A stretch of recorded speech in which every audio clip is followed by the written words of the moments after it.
All right, so here's one I had to review. A while back, I decided I wanted more Marshalls in a box. I use a Catlin bred Dirty Little Secret. I think it's a Mark III. It's got the trim pot and the super bass, super lead switch inside. So it's a plexi in a box. And I was always curious about a JCM 800 in a box, which is this, and we'll get to that at a different time. Also, spoilers, if you have ceramic pickups, like especially those 500Ts that Gibson put out, this thing you can turn into Metallica, kill them all in a box. That's not what we're talking about today.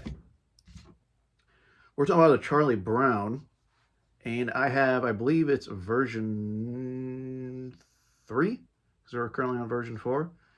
This is back before it had the 3-band, and I think they're yellow or orange now. So this is basically would be a JCM 45.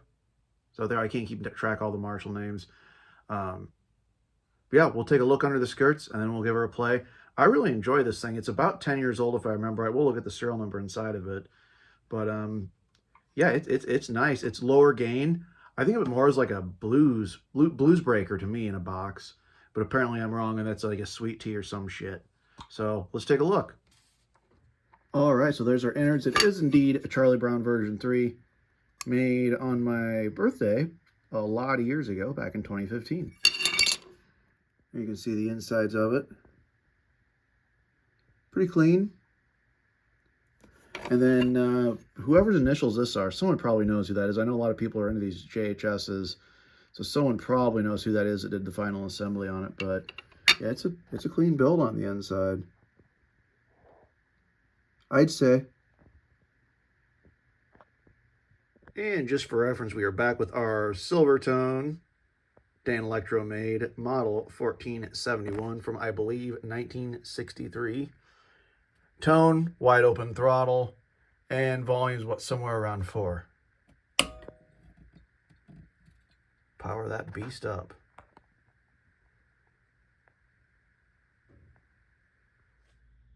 As is par for the course, we'll play a little clean, and then we'll kick on the pedal.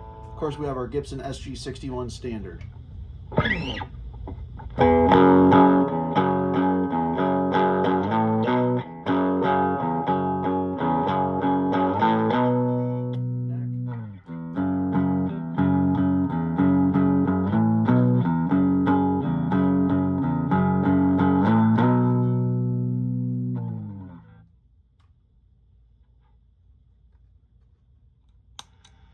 Now one thing, oh, that's a good blue glow, isn't it?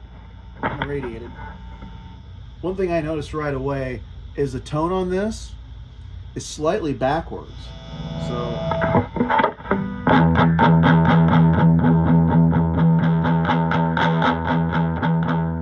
kind of like the old filter knobs on a Rat.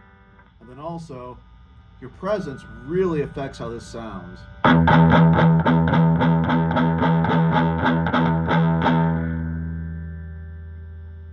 Let's hit it with some more pickup.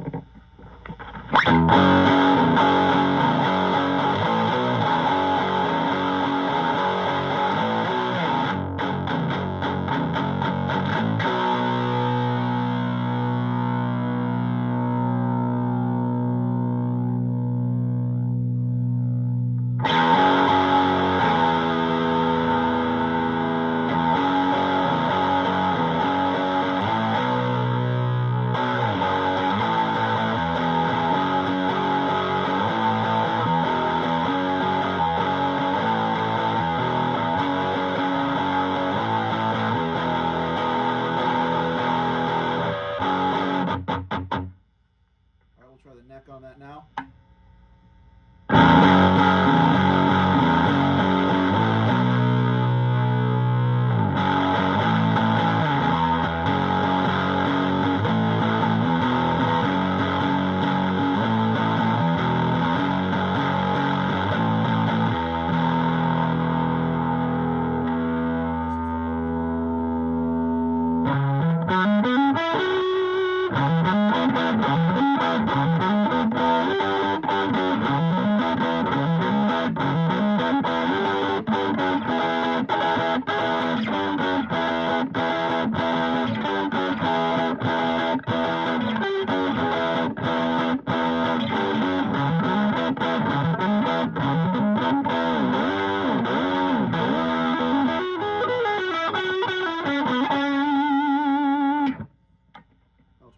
pickup.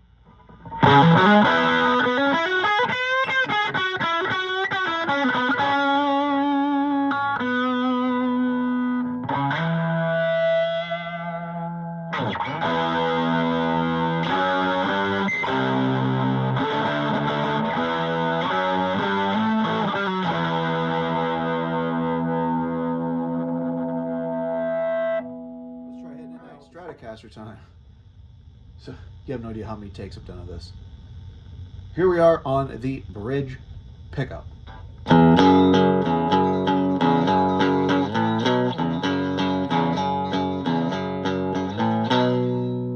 to the neck.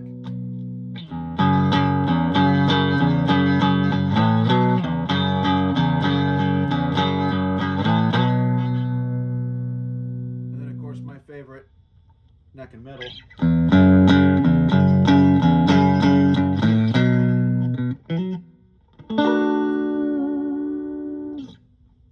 Neck position, here we go. This is gonna be wild. Yo!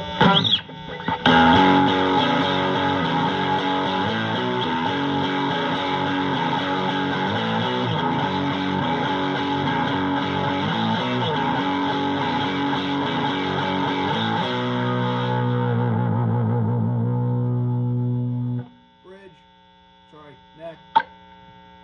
We just did bridge. Now it's neck time.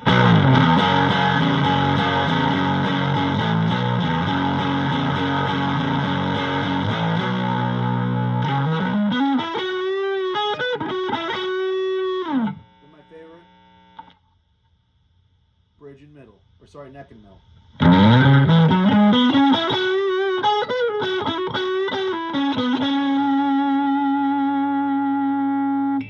Take the tone back just a hair.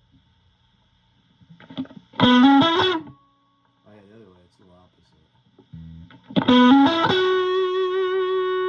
That has a really nice brown sound, especially on a Stratocaster, if you ask me.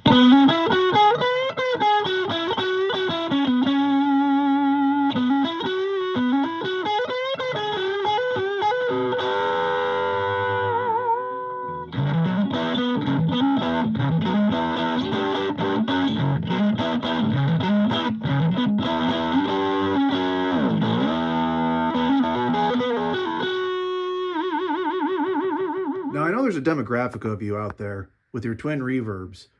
They're like, well, what's it sound like on something that big? So I present to you the Ames Dual 12, which as you can see has lived a few years. I think from 73. But, so this is your twin reverb with balls. So let's give this a go and see how it sounds with this pedal. So here we are with, in my opinion, the best amplifier in the world. The Ames Dual 12. So here's some of your clean sound.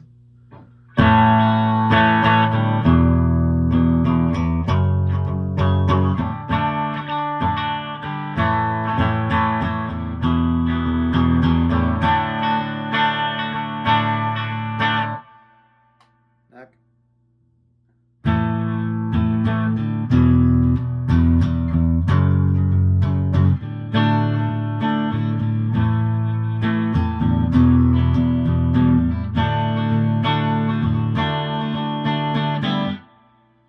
Fire it up.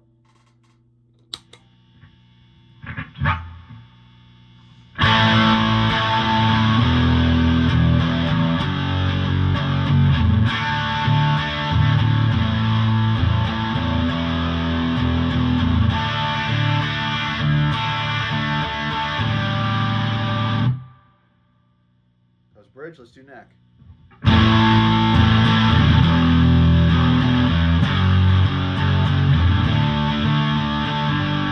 This is again where I say that the presence on this and the tone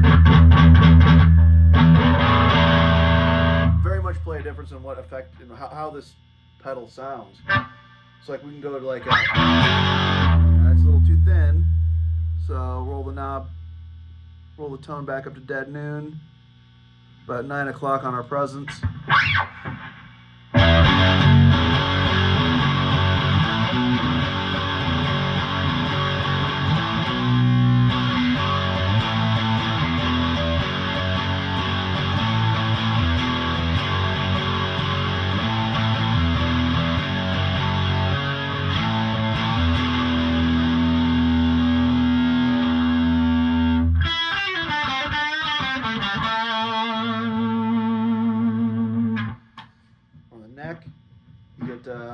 I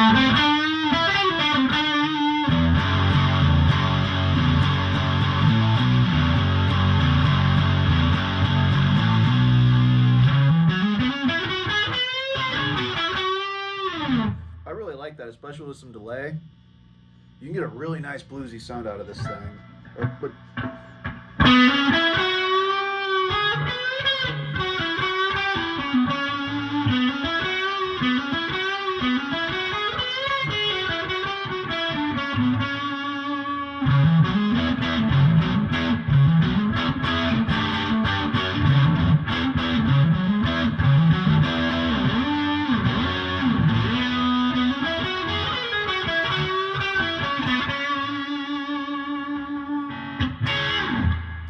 so our bridge position.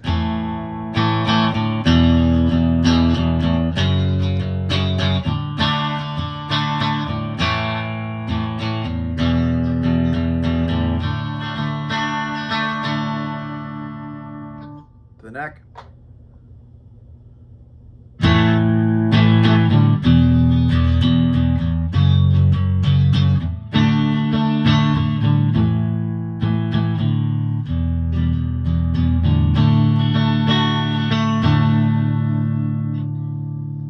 Let's hit it with some heavy riffs.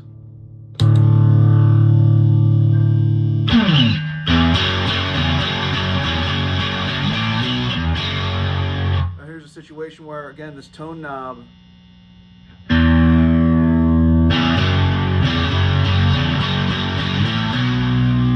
might need that first strat.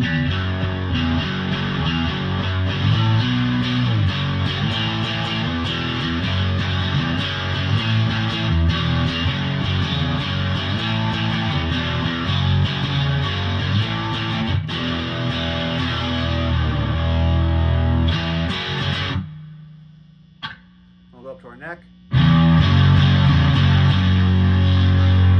Tone.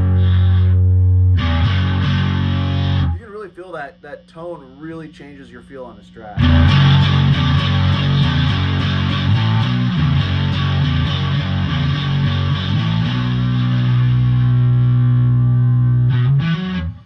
Play some lead stuff on the bridge.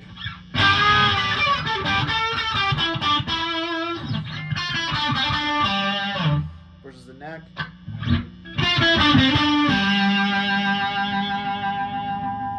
Then my favorite, of course, on all strats, the middle and neck combined.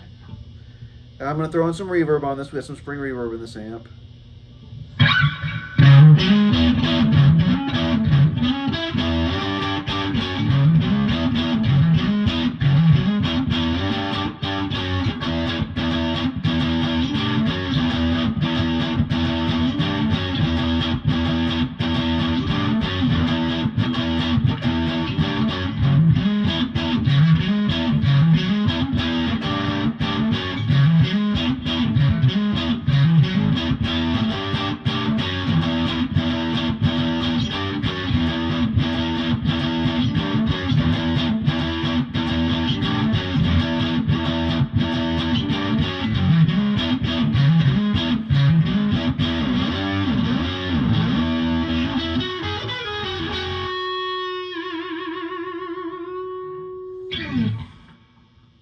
Overall, my take on the version 3 Charlie Brown is, if you can get a good deal on one, I'd grab this one off the bay for $100. It's definitely a good one to grab. It's not going to do your high gain metal, and I don't think that was ever what JHS designed it for. But you know, your 60s, 70s rock, and especially if you want that good brown sound, like not like an Eddie Van Halen type brown sound, with that classic bluesy type of thing, like your Creams, this is probably where you want to be. I haven't played the current Charlie Brown. Maybe it's better. It does have a 3-band EQ on it, so that does certainly help. But I can say, if you can grab one of these like I did on a good deal, pick it up. I mean, especially, you see the difference here now between being on a super clean tube amp and, you know, being on a smaller, like, I think that Dan Electro we played earlier was a clone of a Fender Champion or somewhere in there. So yeah, check it out. Definitely, if you can get a good deal on one, it's definitely worth your time, in my opinion.